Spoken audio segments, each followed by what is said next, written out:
Good evening and welcome to CapTech. Today we're going to feature a new video, Boating the Illinois River 201, intermediate level boating, focusing on frequently asked questions and boating etiquette.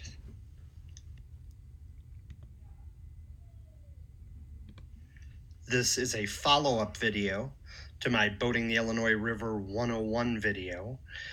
So if you need to get caught up on some of the basics, some of the underpinnings of this knowledge, if you will, you may want to refer back to the Boating the Illinois River 101 video on the CapTech channel. And also I will put a direct link to that video in the comments below. Thank you. So again, although this is the latest video on boating the Illinois River, it is not going to be the last video on it. So stay tuned at some point in the future, might be as late as early next summer now, for even a more advanced class featuring basic maintenance, advanced maneuvering, how to select the right boat if you're looking to get into it, and then some questions that arise from this video as well. So let's cover navigational beacons. What you really need to know for boating around the Ottawa area at least is to stay in between the green and red buoys. Keep it between the navigational beacons. If you ever want to venture out and go a little further and boat in some other areas, you're going to want to remember the mnemonic device of red right returning. But in a nutshell, keep it between the red and the green buoys and you're going to be okay. When traveling from open waters, the red buoy should be on your right side. Again, it's not going to matter that much where we're at. So let's move on.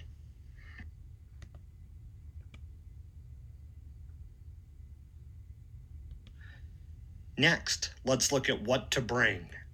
You need to bring a whistle if your boat doesn't have a horn. You need to bring life vests and a throw cushion.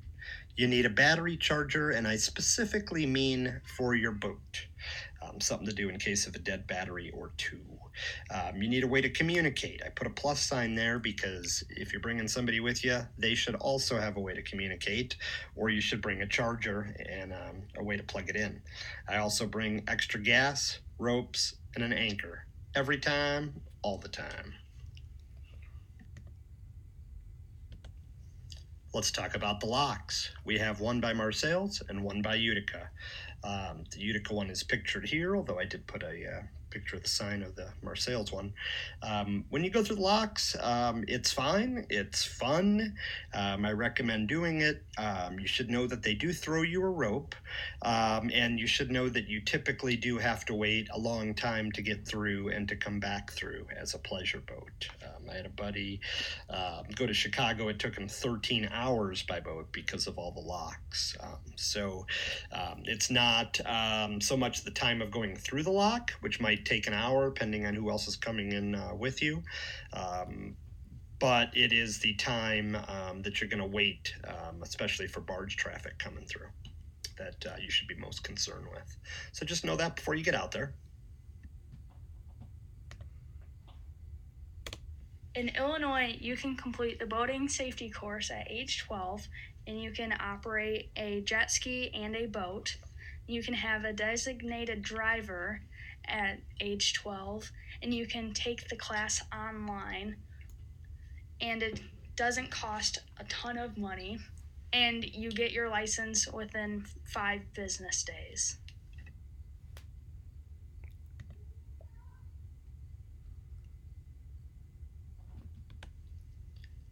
Next, let's discuss boating etiquette. Here we're focused on the primary rule, which is when the boats are rockin', don't come a knockin'. We'll cover the rest next. So I like to build myself these matrices to remind myself what is acceptable and not acceptable behavior. Here I've modified that to what is acceptable or not publicly acceptable behavior and applied that to the river between the locks and it's kind of a snapshot of our local culture. So first I've got acceptable: drinking, smoking, chewing. Not publicly acceptable: other intoxicants. So just kind of bear that in mind. Some fancy folk out there might judge you. So you may want to do what you got to do privately. And then we can kind of transcend to the next point here. Next thing I had as acceptable was letting folks see you pee. I mean, who cares? Don't, you know, point in the direction of a family or anything, but within reason, people can know that you're peeing. Who cares? Not publicly acceptable: letting folks see you poo. You don't want that. Anyway, acceptable: treating barges like it was Mardi Gras. Those guys are out there a long time, ladies. You got to help them out. Not publicly acceptable: being prudish. Acceptable: loud music. You just got a big new stereo, great. Not publicly acceptable: waking. So, talking about waking, not only can you not wake where there's signs, but you also don't want to wake near boats that are tied off together, where you'll get yelled at. Mostly, no wake, no wake, over and over from a boat named AWOL. Next, acceptable: driving other folks' jet skis, personal watercraft. It's pretty much the norm out there. You ask permission, Not publicly acceptable: driving other folks' boats. Only captains should drive their own ships, unless, of course, they're intoxicated, but we'll get to that here shortly. Next thing, acceptable: bringing beer, ice, and rations. Not publicly acceptable: bringing gas money. Just bring more beer and rations. Probably you're going to be out there boating if we had your gas money or not, but we can, a guy that owns a boat always likes to have beer, ice, and rations. You don't even have to ask, just bring them. Acceptable: it's a boat dock. I'm talking specifically about the large one under the bridge. Not acceptable: fishing dock. Like, there's just not enough places to park a large boat, so we usually will try to park somewhere else first. But if you're a fisherman, and we're making you move, it wasn't our intention, and we didn't have much of a choice in the matter, but we need to park.